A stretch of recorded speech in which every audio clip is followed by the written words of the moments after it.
하셔서 성령으로 우리 가운데 임재하시고 주님이 이루어놓으신 복음의 역사를 오늘도 말씀을 통해서 성령을 통해서 기도하는 우리들에게 보증해 주실 줄로 믿습니다.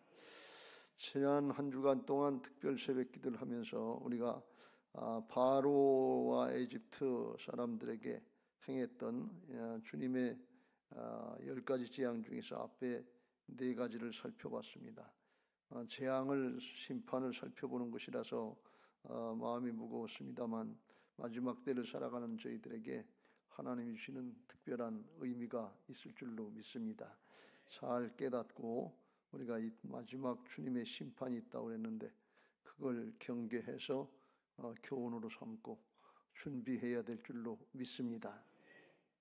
10가지 재앙의 목적, 하나님이 행하시는 가장 큰 목적이라고 그러면 오늘도 여기 나옵니다만 8장의 22절 끝에 보면 내가 여호와인 줄을 내가 알게 될 것이라. 그래서 하나님이 누구신가에 대해서 이스라엘 백성들은 물론이고 바로와 애굽 사람들에게도 그걸 깨우쳐 주시려고 하는 하나님의 큰 목적이 있으시다. 그러니까 심판 그 자체, 징벌 그 자체가 목적이 아니라 하나님을 똑바로 알게 하셔서 하나님을 믿고 구원받게 하시려고 하시는 하나님의 사랑의 표현인 것을 믿으시기 바랍니다. 마치 부모가 자식에게 매를 들면 이건 미워서 죽으라고 하는 게 아니고 자식이 잘되게 하려고 하는 하나님의 사랑의 표현인 것처럼 하나님의 마음도 사랑이신 것을 믿으시기 바랍니다. 하나님이 하시는 건 다 선하신 역사이기 때문에 겉으로 볼 때는 징벌하시는 것 같은데 그 이면을 살펴보면 언제든지 사랑이시고 역설로 더 우리를 위해 주시는 하나님의 깊은 은혜인 것을 믿으시기 바랍니다. 하나님은 이스라엘 백성들의 하나님만이 아니라 사람만 다스리는 하나님이 아니라 온 우주 만물을 다 다스리고 역사하시는 주관하시는 하나님이시다 하는 것을 여러 가지 재앙을 통해서 나타내고 계시고 또 하나님은 하나님의 말씀, 약속, 언약을 이루시는 언약의 하나님, 신실하신 하나님이시다 하는 것을 말씀하고 있고 또 하나님은 그냥 놔두시는 것이 아니라 심판하시는 하나님이다. 마지막 심판이 있다 그랬어요. 심판이 있다고 하는 것은 우리가 생각하면 언뜻 생각할 땐 두려움의 대상이지만 그러나 그 심판이 없다 그러면 우리가 우리 인생 세상 사는 거 한평생 그냥 내 마음대로 살다가 그냥 어디로 가는지도 모르고 죽을 거 아니에요. 심판이 있다는 걸 똑바로 알고 그 심판주에 대해서 준비할 때 바른 신앙을 할 수 있고 영원한 천국으로 나갈 수 있게 될 줄로 믿습니다. 그러니까 결국은 하나님의 사랑의 표현이에요. 그러니까 우리가 육신의 사정 형편만 볼 것이 아니라 영원한 하나님 나라 차원에서 이게 잘 이해가 되시길 주님의 이름으로 축복합니다. 그래서 하나님을 알면 알수록 더 주님을 따르게 되고 여기 이 땅에서부터 하늘에 속한 자의 삶을 사는데 이게 영생이다 그랬어요. 요한복음 17장 3절 영원히 사는 것도 영생이지만 땅에 속한 자가 아니라 하늘의 것을 목적으로 살고 하나님의 말씀, 하나님의 생명을 따라 사는 삶이 되기 때문에 이게 영생이다 그랬어요. 영생을 사시길 주의 이름으로 축원합니다. 영생이 되면 하나님이 나와 함께 하시는 게 믿어지고 의지가 되면 그 삶이 천국의 삶이 되는 거예요.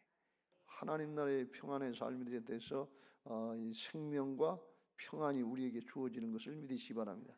영을 따른 자는 생명과 평안이요. 그런데 하나님이 믿어지지 않아서 하나님을 알지 못하면 바로 왕처럼 자꾸 고집을 피워요. 이 마음이 완악해졌다. 7절에도 그러나 바로의 마음이 완강하여 백성을 보내지 아니하니라. 그리고 또 버틴다 말이죠. 그러면 또 하나님의 심판을 받고 징계를 받아요. 왜 그러냐면 깨닫고 돌이키게 하시려고 하나님이 끝까지 양보 안 하시고 계속 그런단 말이에요. 그러니까 그러다가 회개하고 돌이키면 다행인데 그렇지 않고 죽으면은 회개도 못하고 죽는 거니까 이건 지옥으로 가는 거니까 가장 위험한 거예요. 그러니까 자꾸 버티고 그러다가 또 인생을 낭비하고 하나님 앞에 쓰임 받고 복 받고 영원토록 축복을 받으려고 하는 인생의 낭비가 되는 거예요. 그러니까 고집 피울 게 없어요. 하나님을 바로 알고 사랑의 하나님이심이 하나님을 믿고 빨리 돌이키는 게 은혜인 줄로 믿습니다. 그래야 하나님 앞에 영원토록 여기 땅에서도 복을 받고 영원토록 영원한 생명과 상급과 멸류관의 축복을 누리게 될 줄로 믿습니다. 그래서 오늘 우리가 이 말씀을 통해서도 간단히 살펴보면서 오늘 5번째 재앙인데 애굽 사람들의 가축의 죽음, 가축을 하나님이 치시는 재앙인데 이를 통해서 마지막 때 이를 통해서 우리가 어떤 신앙을 해야 되는가 하는 것을 간단하게 3가지만 살펴보고 기도하려고 합니다. 첫째, 마지막 때를 살아가는 저희들에게 있어서 가장 중요한 건 뭔가 하면 하나님의 말씀은 반드시 이루어진다 하는 걸 믿고 말씀 붙잡는 신앙을 해야 될 줄로 믿습니다. 하나님이 말씀해 놓으시고 이게 안 이루어지면 거짓말이 되잖아요. 그럼 하나님은 거짓말쟁이가 되잖아요. 그럼 그 하나님을 어떻게 믿을 수 있겠어요? 주님은 말씀하시기를 하나님의 말씀을 갖다가 1.1핵도 그냥 떨어지는 게 없다 그랬어요. 다 이루시는 것이니까. 그러니까 하나님의 말씀을 우리가 믿을 수 있도록 역사하시는 것을 믿으시기 바랍니다. 오늘 9장 1절에 여호와께서 모세에게 이르시되, 그래서 세상 나라의 일은 사람들이 행동을 하고 뭘 이루어야 되지만 하나님은 영적인 분이기 때문에, 영의 세계이기 때문에 말씀으로, 영적인 말씀으로 이루시는 것을 믿으시기 바랍니다. 할렐루야. 말씀부터 시작한다면 태초에 하나님의 말씀으로 천지를 창조하시니라. 말씀으로 하시는 거예요. 그러니까 이 말씀이 하나님이시고 말씀이 능력이 있다는 걸 믿고 그 말씀을 그냥 지나가는 얘기로 듣지 말고 사람 얘기로 듣지 말고 꼭 붙잡아야 될 줄로 믿습니다. 왜? 하나님이 그 말씀을 이루시니까. 오늘도 여기 말씀을 보면은 여호와께서 모세에게 이르시되 바로에게 들어가서 그에게 이르라. 히브리 사람이 하나님 여호와께서 말씀하시기를 자 이제 내 백성을 보내라. 그들이 나를 섬길 것이니라. 내 백성을 보내서 예배하게 하라. 그런 말씀이. 네가 만일 이스라엘 백성들을 보내기를 거절하고 억지로 잡아두고 하나님의 말씀을 거역하면 어떤 일이냐. 3절 여호와의 손은 하나님의 능력을 말씀합니다. 하나님의 능력이 들에 있는 내 가축 곧 말과 나귀와 낙타와 소와 양에게 더하리니 하나님의 심판의 손이 더하리니 심한 돌림병이 있을 것이며, 이 돌림병은 있다는 것은 심한 전염병, 전염되는 병인데 오늘날로 이야기하면 가축의 전염병이니까 구제역이라든가 뭐 조류독감이라든가 이런 병이 돌 거다 그랬어요. 그러면서 4절에 여호와가 이스라엘의 가축과 애굽의 가축을 구별하여 이스라엘 자손에 속한 고센 땅에 있는 이스라엘의 가축은 상하지 않고 하나도 죽지 않고 애굽 사람들 것만 치겠다. 그리고서 그렇게 말씀하시고 하는데 5절 내일 이 땅에서 그런 일이, 내일부터 그런 일이 있겠다. 그러면서 말씀하시니까 이튿날 여호와께서 이 일을 행하시니 애굽의 모든 가축은 죽었으나 이스라엘 가축은 하나도 죽지 아니하니라. 실제로 그렇게 됐단 말이죠. 말씀대로 이루어졌다. 그 다음날 바로가 신기해서 진짜 애굽 땅에만 죽고 고센 땅 이스라엘 가축은 안 죽었는가 한번 가서 확인해 봤어요. 7절 바로가 사람을 보내본즉 이스라엘의 가축은 하나도 죽지 아니하였더라. 그러나 바로는 마음이 완강해서 또 백성을 보내지 않았다 그랬어요. 그러니까 말씀대로 그대로 이루어지신 것을 믿으시기 바랍니다. 이게 영적인 차원의 하나님 나라의 역사이기 때문에 그래요. 그러니까 우리들도 마지막 때 가장 중요한 것은 이 영원한 하나님 나라를 향하면서 이 말씀대로 그대로 될 것을 믿고 그 말씀을 붙잡아야 될 줄로 믿습니다. 바로가 생각하기를 그랬잖아요. 이집트의 넓은 땅에 있는 가축들이 다 들에 나와 있는데 그 가축들을 어떻게 한 번에 다 죽여? 설마 그런 일이 있겠어? 그걸 무슨 재주로 해? 그리고 설마 하고 믿질 않았을 거예요. 근데 그건 사람의 차원이지 천지 만물을 다스리고 주장하시는 하나님의 편에서 볼 땐 아무것도 아니다 말이에요. 지구 땅덩어리 하나라고 그래봐야 점 하나밖에 안 되는 하나님 앞에 인간의 차원으로 생각을 하면 이해가 안 되는 거예요. 근데 하나님은 사람이 할 수 없는 것을 하실 수 있는 것을 믿으시기 바랍니다. 그러니까 하나님을 똑바로 알아야 돼요. 광대하신 하나님, 또 내 안에 들어오셔서 자세하게 역사하시는 하나님, 세밀하신 하나님, 그 하나님을 우리가 똑바로 알고 그대로 믿어야 말씀을 믿고 따라갈 수 있는 것을 믿으시기 바랍니다. 하나님을 깊이 알수록 그 하나님을 신뢰할 수 있습니다. 근데 하나님을 깊이 알 수 있는 방법은 다른 방법이 없고 하나님의 말씀을 통해서 하는 거예요. 말씀을 읽으면서 우리가 믿음으로 받아들이고 그대로 따라야 될 줄로 믿습니다. 영적인 차원의 말씀입니다. 그래서 이 말씀은 그대로 이루어진다 그랬어요. 그래서 이 말씀에 대해서 성경에 여러 가지로 말씀하고 있는데 이사야서에 보면 55장이 이렇게 말씀하고 있습니다. 8절 위에 이는 내 생각이 하나님의 말씀이 하나님의 생각이 너희의 사람의 생각과 다르며 내 길은 너희의 길과 다름이니라. 여호와의 말씀이니라. 이는 하늘이 땅보다 높음같이 내 길은 너희의 길보다 높으며 내 생각은 너희의 생각보다 높으니라.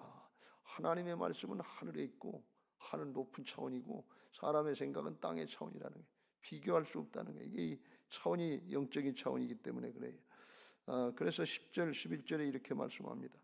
이는 비와 눈이 하늘로부터 내려서 그리로 되돌아가지 아니하고 땅을 적셔서 소출이 나게 하며 싹이 나게 하여 파종하는 자에게 종자를 주며 먹는 자에게 양식을 준 것 같이 비가 눈이 내리면 땅에 적셔서 곡식을 자라게 하고 소출을 나게 결실을 맺게 하는 것처럼 그냥 가지 않고 11절 같이 읽겠습니다. 시작. 내 입에서 나가는 말도 이와 같이 헛되이 내게로 되돌아오지 아니하고 나의 기뻐하는 뜻을 이루며 내가 보낸 일에 형통함이니라. 하나님의 말씀하시면 그냥 거둬들이질 않는다 그런 말씀이 반드시 말씀의 성취가 일어나도록 역사하시는 것을 믿으시기 바랍니다. 그러니까 오늘 여기 하나님이 말씀하시기를 내 백성을 보내라 그들이 나를 섬길 것이니라. 그러면 이거는 하나님의 이게 바로가 방해한다고 안 되게 한다고 안 되고 끝나는 게 아니고 미성취로 끝나는 것이 아니고 때가 되면 반드시 성취가 된다 그런 말씀. 하나님이 그냥 거둬들이시지 않는다 그런 말씀. 그게 그렇고 오늘 여기 내 들에 있는 가축들 이거 다 애굽에 속한 것들은 죽을 거다. 그러니까 그냥 거둬들이지 않고 다 성취돼서 진짜 죽었다 그런 말씀. 이게 말씀의 능력인 것을 믿으시기 바랍니다. 그러니까 우리가 천국이 어디 있어? 눈에 보여? 영생이 어디 있어? 눈에 보여? 어떻게 알고 믿겠어요? 말씀이 말씀대로 되어지는 것을 믿어야 우리가 그걸 붙잡을 수 있다 그런 말씀. 그렇지 않으면 그냥 우선 급한 대로 눈에 보이는 것만 하다가 하나님 나라 준비를 못하고 영원한 생명을 준비를 하지 못하고 그냥 천국길을 가는 것이 아니라 불신앙하다 바로처럼 고집 피우다가 지옥길로 갈 수 있단 말이지. 그래서 말씀을 굳건하게 믿고 의지하는 신앙이 되어야 될 줄로 믿습니다. 이 말씀은 반드시 이루어지는데 그게 이루어지면 순종하면 이루어지지만 불순종하면 오늘 본문의 말씀같이 하나님의 징벌이 따른다, 저주가 따른다고 하는 것을 우리가 꼭 명심해야 돼. 하나님의 말씀은 양면성이 있어요. 그래서 하나님의 말씀을 잘 지키면 복을 받습니다. 그러면 신앙을 오래 해본 사람들은 복을 못 받은 그 사람들은 오히려 복을 많이 받는다 해도 마음에 찔려요. 왜? 순종하면 복을 많이 받게 돼 있는데 못 받는다, 못 받았다 그러면 이건 난 순종을 안 했구나. 양면성이 있구나. 그걸 깨닫게 되기 때문에 그래요. 신명기서의 28장에 이걸 이렇게 아주 자세하게 말씀하고 있습니다. 1절에 내가 네 하나님 여호와의 말씀을 삼가 듣고 내가 오늘 네게 명령하는 그의 모든 명령을 지켜 행하면 순종하면 어떻게 되느냐? 네 하나님 여호와께서 너를 이스라엘 민족을 세계 모든 민족 위에 뛰어나게 하실 것이라. 하나님의 말씀을 지킨 것 때문에 뛰어나다. 오늘날 실제로 유대인들이 세계 모든 민족보다 뛰어나게 세계를 지배하고 있거든요. 정치 경제 면에서. 근데 이 IQ를 조사해 보면 한국 사람들이 훨씬 높다는 거예요. 평균 IQ가 이스라엘 사람보다. 그런데 뭘 잘하냐? 말씀을 지키는 거잖아요. 근데 그 말씀을 여기 보면 구약의 말씀이에요. 예수 믿고 우리가 신약의 성령께서 함께 하시는 그 하나님의 주권자와 따르는 믿음 생활하면 이거보다 더 탁월한 이 축복을 받게 될 줄로 믿습니다. 예수님의 지혜가 나의 지혜입니다. 예수님의 능력이 나의 능력입니다. 주님과 영으로 하나가 되는 엄청난 축복을 누린단 말이지. 구약만 지켜도 이렇다 그런 말씀이. 신약을 지키면 더 뛰어나게 복을 받게 될 줄로 믿습니다. 그러면서 하시는 말씀이 세계 모든 민족에 뛰어나게 하신다고 하면서 내가 네 하나님 여호와의 말씀을 듣고 따르면 청종하면 이 모든 복이 내게 임하며 내게 이르리니 성읍에서도 복을 받고 들에서도 복을 받을 것이며 네 몸의 자녀와 네 토지의 소산과 네 짐승의 새끼와 소와 양의 새끼가 복을 받을 것이며 네 강주리와 떡반죽 그릇이 복을 받을 것이며 내가 들어가도 복을 받고 나가도 복을 받을 것이니라. 복 안 받는 데가 없어요. 요셉이 하나님을 경외하고 순종해 가는 곳마다 형통한다 말이지. 왜 그래? 하나님이 함께 하시기 때문에 그래. 이게 하나님의 약속이에요. 근데 이게 만약에 틀린다, 안 맞는다 그러면 거짓말이 되는 거 아니에요. 하나님이 거짓말을 하면 어떻게 믿겠냐 말이지. 지금까지 수천 년 동안 이게 종교가 기독교 종교가 설 수 있겠냐 말이지. 그런데 반대로 불순종하면 어떻게 되느냐? 그것도 경계해 놓으셨어요. 15절 내가 만일 네 하나님 여호와의 말씀을 순종하지 아니하여 내가 오늘 내게 명령하는 그의 모든 명령과 규례를 지켜 행하지 아니하면 이 모든 저주가 내게 임하여 내게 이를 것이니 네가 성읍에서도 저주를 받으며 들에서도 저주를 받을 것이요 또 네 강주리와 떡반죽 그릇이 저주를 받을 것이요 네 몸의 소생과 네 토지의 소산과 네 소와 양의 새끼가 저주를 받을 것이며 내가 들어와도 저주를 받고 나가도 저주를 받을 것이라. 그러니까 한마디로 되는 노릇이 없다 그런 말씀이에요. 근데 이걸 하나님이 사람을 미워해서 저주하려고 이렇게 하는 것이 아니고 역설이에요. 하나님은 사랑이신 것을 믿으시기 바랍니다. 불순종하고 저주받으라고 하시는 말씀이 아니고 이렇게 불순종하면 저주를 받게 되고 잘못되니까 반드시 말씀을 순종하고 복받아라 하는 역설인 것을 믿으시기 바랍니다. 이게 하나님의 사랑의 말씀이에요. 이게 양면성이 있어서 우리가 이걸 사랑으로 잘 받아들이고 따를 때 마지막 때를 분별하는 할 수 있는 복된 신앙이 되게 하실 줄로 믿습니다. 이 말씀이 영적인 차원이라 하는 것을 알고 가르치고 여러분이 받을 때 말씀의 권위가 세워지게 되고 또 그게 성취가 되는 은혜가 있는 줄로 믿습니다. 예수님이 산상수훈의 말씀을 다 가르치고 나니까 유대인들이 놀라서 7장의 마태복음 28절 29절에 그랬어요. 예수께서 이 말씀을 마치심에 무리들이 그의 가르치심에 놀라니 이는 그 가르치시는 것이 권위 있는 자와 같고 그들의 서기관들과 같지 아니함일러라. 영적인 권위가 있다 그런 말씀. 말씀을 들으면서 하나님 나라의 영적인 차원이 있는 것을 믿고 권위를 인정하고 그냥 받아들이시길 주의 이름으로 축원합니다. 이게 내 마음으로 내 생각으로 이성으로 다 이해 안 된다고 그러고 그러지 말고 우선 믿음으로 받아들이고 믿는 게 받아들이는 거니까 그리고 순종해 보면 하나님의 말씀의 성취를 보게 하시고 하나님의 은혜와 축복들을 보게 하실 줄로 믿습니다. 그래서 마지막 때의 신앙의 첫 번째는 뭔가 하면 하나님의 말씀을 따르고 지키는 거다 말이죠. 하나님의 말씀의 영적인 권위를 인정하고 순종하려고 할 때 믿음의 승리자가 되게 하실 줄로 믿습니다. 그 모습 중에 가장 좋은 모습이 예수님의 모습을 닮아가는 거예요. 예수님은 어떠셨냐? 하늘에서부터 오신 하나님이시니까 아니오가 없다고 그랬어요. 고린도후서 1장 19절 20절 우리 곧 나와 실로아노와 디모데로 말미암아 너희 가운데 전파된 하나님의 아들 예수 그리스도는 예하고 아니라함이 되지 아니하셨으니 그에게는 예만 되었느니라. 하나님의 약속은 얼마든지 그리스도 안에서 믿음 안에서 거듭난 하나님의 자녀들에게는 예가 되니 그런즉 그로 말미암아 우리가 아멘하여 하나님께 영광을 돌리게 되느니라. 그래서 아멘하고 순종하면 하나님의 역사를 보게 되고 하나님께 영광 돌리게 된다 그런 말씀이. 이 말씀의 능력 이게 예수님의 믿음인 것을 믿으시기 바랍니다. 여러분 믿음은 내 믿음이 아니라 내 안에 오신 그리스도 안에 있는 예수님의 믿음이라고 그랬어요. 그 믿음 가지고 우리가 신앙하는 거예요. 나는 죽고 오직 내 안에 그리스도께서 사신 것을 믿는 사람들이 예수님 믿고 거듭난 하나님의 자녀들인 것을 믿으시기 바랍니다. 육신의 자녀로 끝난 것이 아니고 거듭난 하나님의 자녀들은 내 안에 오신 예수님이 살아계신 것을 믿고 하나가 돼서 주님 안에 있는 믿음이 주님 안에 있는 믿음은 예만 되고 아니오가 없는 거예요. 아멘 하고 순종해서 하나님의 말씀에 성취를 보게 하시고 영광 돌리는 승리하는 신앙인 것을 믿으시기 바랍니다. 마지막 때가 될수록 이 믿음을 잘 가지셔서 말씀의 성취 역사를 보면서 끝까지 승리하시길 주의 이름으로 축원합니다. 두 번째로 하나 더 살펴볼 것은 이 가축들이 죽는다. 하나님의 나라의 역사는 이 경고의 역사이고 앞일을 하나씩 내 앞일을 준비하게 경계하는 말씀들이에요.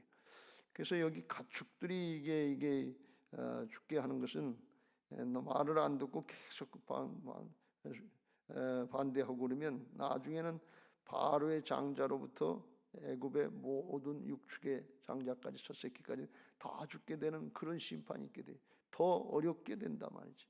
근데 이 더 어렵게 되는 것도 방금 말씀드린 것처럼 우리를 저주해서 죽이려고 하는 것이 아니고 어떻게 하든지 회개하고 돌이키게 해서 하나님께 돌아오게 하시는 하나님의 사랑의 매인 것을 믿으시기 바랍니다.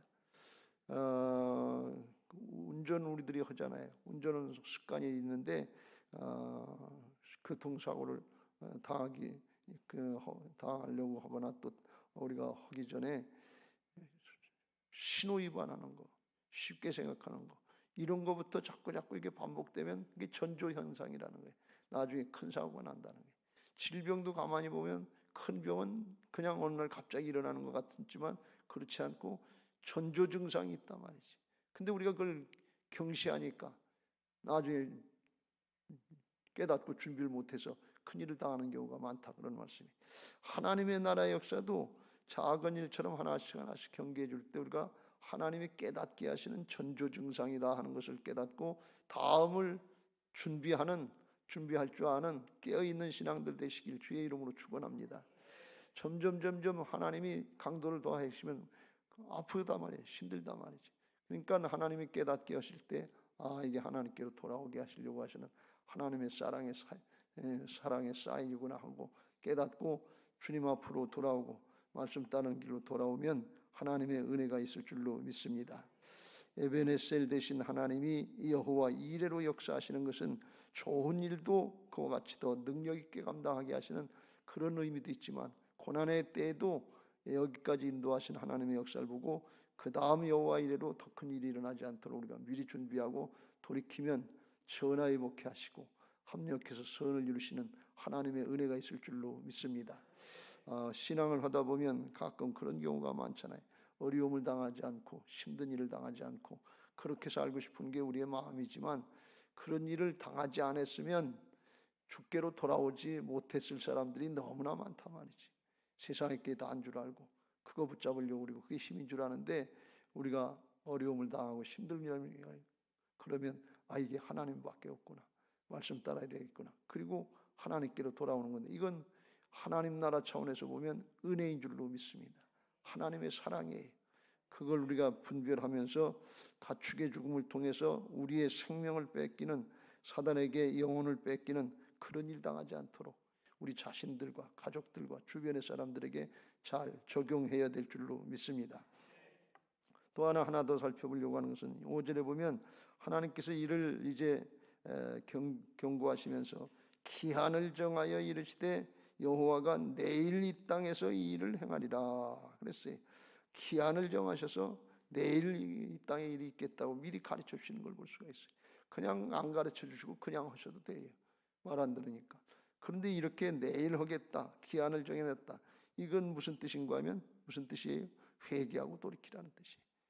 내일 되기 전에 오늘 즉시로 회개해라 그런 뜻인데 그 내일 되면 무슨 일이 있겠어? 별일 없겠지. 그리고 경시하다가 6절에 이튿날 되니까 여호와께서 이 일을 행하시니 그날은 이튿날이 되면 소망이 없어진다 그런 말이에요. 내일이라고 하는 이게 남아있는 게 우리에게 소망인 것을 믿으시기 바랍니다. 그리스도인들에게는 살아있는 동안에는 소망이 있는 것을 믿으시기 바랍니다. 기회가 주어진 거예요. 하나님께로 돌이키려고 하는 기회가 있어요. 그 하나님이 정해주신 기한이 때가 있는데 그거는 우리가 마음대로 정하는 것이 아니고 하나님이 정해놓으신 거니까 하나님이 말씀하시면 거기 하나님의 때에 우리 자신들을 맞춰야 될 줄로 믿습니다. 그래야 은혜를 받고 복을 받는다 말이에요. 군대 가면 무리한 얘기가 됐지만 요즘에는 그렇지 않지만 옛날에는 맨 처음에 들어가면 군복을 나눠주고 맞지도 않는 거 군복에다 옷을 맞춰 이 녀석아 그런데 군복에다 옷을 맞추라 그러는데 요즘에는 근데 군복을 나눠주면 세탁소에 가서 바로 고쳐서 입지 그냥 입는 애들이 없는데 옛날엔 그랬단 말이죠. 그게 말이 안 되는 얘기인데 그때는 그게 군대 법이었어요. 여기 하나님의 말씀을 하나님의 말씀에 우리를 맞춰야 돼요. 하나님의 때에 우리를 맞춰야 돼. 하나님 조금만 기다리세요. 나 다 잘 먹고 잘 살고 다 죽을 때쯤 되면 그때쯤 잘할게요. 이렇게 하고 싶지만 그렇게 때가 주어지는 게 아니다 말이에요. 하나님은 언제 우리 자신들을 또 부르실는지 알 수 없고 내일 무슨 일이 있을는지는 그건 하나님이 정하신 거기 때문에 그때에다 우리를 맞춰야 될 줄로 믿습니다. 그 때를 잘 깨닫고 준비하는 사람이 슬기로운 다섯 처녀와 같은 복된 신앙인 줄로 믿습니다. 마지막 때는 도둑이 많은 것 같다 그랬어요. 데살로니가전서 5장에 형제들아 때와 시기에 관하여는 너희에게 쓸 것이 없음은 주의 날이 밤에 도둑같이 이를 줄을 너희 자신이 자세히 알기 때문이라. 도둑같이 임한다 그랬어요. 그래서 그들이 평안하다 안전하다 할 그때에 임신한 여자에게 해산의 고통이 이른 것 같이 멸망이 갑자기 그들에게 이르리니 결코 피하지 못하리라. 편안하다 안전하다 설마 그런 일이 있겠어? 준비 안 된 상태에서 하나님의 때가 임한다 말이지. 지금 이 나라 이 민족의 어려운 일들 준비 안 된 상태에서 그냥 큰 일들이 막 터지고 있어요. 지금 이게 문제예요. 이거 깨어서 기도하는 사람들이 있어야 된다 말이지. 하나님의 도우심을 구하는 사람들이 있어야 된다 말이지. 그렇지 않으면 나라가 민족이 어떻게 될는지 지금 알 수 없는 그런 어려운 상황으로 지금 치닫고 있단 말이지. 원수가 없는 것이 권력을 잡은 자의 모습인 줄 알고 이게 자꾸 반복되고 있잖아요. 정적을 제거하는. 그러면 이게 어떻게 통합이 되고 어떻게 뭐가 되겠어요? 이게 큰일이에요. 이게 정말 큰일이에요. 이거 깨어서 준비해야 될 줄로 믿습니다. 준비 안 된 상태에서 어려움을 맞이하니까 그냥 우왕좌왕하다가 그냥 나라가 더 힘들어지는 거예요. 근데 믿는 사람들에게는 하나님께서 특별히 은혜를 주셨는데 말씀을 통해서 깨닫게 하시는 형제들아 너희는 어둠에 있지 아니하며 그날이 도둑같이 너희에게 임하지 못하리니 너희는 다 빛의 아들이요 낮의 아들이라. 우리가 밤이나 어둠에 속하지 아니하니 왜 그러냐? 이 믿는 사람들은 내 안에 빛 대신 주님이 와 계시기 때문에 그래요. 그래서 깨어서 기도하는 사람 주님 어떻게 할까? 이게 무슨 뜻입니까? 이게 어떻게 해야 됩니까? 이걸 물어야 되는 거예요. 그러면 주께서 지혜 붙여주고 가르쳐 주시고 말씀이 생각나게 하실 줄로 믿습니다. 그러므로 그래서 우리는 다른 이들과 같이 영적으로 자지 말고 오직 깨어서 정신을 차릴지어니라. 깨어서 기도하라 그런 말씀이. 그래야 장래를 준비한다 그런 말씀이. 이 육신의 무엇으로 나타나는 세상의 장래도 문제지만 하나님의 심판의 때가 이르면 이건 진짜 무서운 거란 말이에요. 그러니까 그 때가 되면 하나님이 이 오늘 내일 있겠다 그러고 그 이튿날 되니까 그냥 즉시로 임했단 말이지. 이게 하나님의 때예요. 요한계시록의 1장에 보면 1절에 첫 마디에 하나님의 때를 이렇게 말씀합니다. 예수 그리스도의 계시라. 이는 하나님이 그에게 주사 반드시 속히 일어날 일들을 그 종들에게 보이시려고 그의 천사를 그 종 요한에게 보내어 알게 하시는 것이라 그랬어요. 여기 반드시 속히라고 그랬는데 이게 무슨 뜻인가 하면 반드시 하나님의 심판이 있는데 때가 되면 즉시로 임한다. 속히 임한다. 지체되지 않는다 그런 말이에요. 때가 임하기 전까지는 아예 그런 일이 있겠어. 아직도 안 일어나는데 이제 무슨 갑자기 그런 일이 있겠어. 그런데 그거는 사람의 생각이고 하나님의 때가 이르면 내일이라고 하나님의 때를 밝혀주셨으니까 여기는 내일 이튿날 되니까 즉시로 지체하지 않고 임하시더라 그런 말이에요. 이게 하나님의 때의 속성이에요. 그러니까 우리는 때를 뭐 묻고 그러는 것보다도 하나님의 때를 준비하기 위해서 늘 깨어서 준비된 심령으로 있어야 될 줄로 믿습니다. 하나님의 심판의 때 심판받지 않고 들림받는 사람들이 있다고 그랬는데 바른 신앙을 할 때 하나님 나라로 직행할 수 있는 길이 있게 될 줄로 믿습니다. 그래서 우리가 깨어서 기도하면서 슬기로운 다섯 처녀처럼 준비한 기름과 등불을 준비한 성령으로 충만한 신앙을 해야 될 것이고 나도 구원받고 우리 가족들 주변의 사람들도 구원한 복의 근원이 되어야 될 것이고 나도 변화받고 다른 사람도 변화받게 하는 은혜가 있어야 될 줄로 믿습니다. 마지막 때가 됨을 볼수록 우리가 명심하고 초점을 맞춰야 되는 것은 세상의 부귀영화 권세가 아니고 하나님 앞에 우리의 심령이 얼마나 바른 신앙을 하는지, 말씀에 얼마나 충실한 신앙을 하는지, 얼마나 믿음의 사람이 됐는지 여기에 초점을 맞추고 깨어서 기도할 때 성령께서 도우셔서 사람은 안 되지만 하나님은 되게 하시는 성령의 충만한 역사, 하나님의 통치 역사가 있게 하실 줄로 믿습니다. 여러분 모두에게 이 은혜가 있으시기를 주님의 이름으로 축복합니다. 그럼 그런 신앙 하게 해달라고 180장 찬송하시고 통성으로 기도하겠습니다.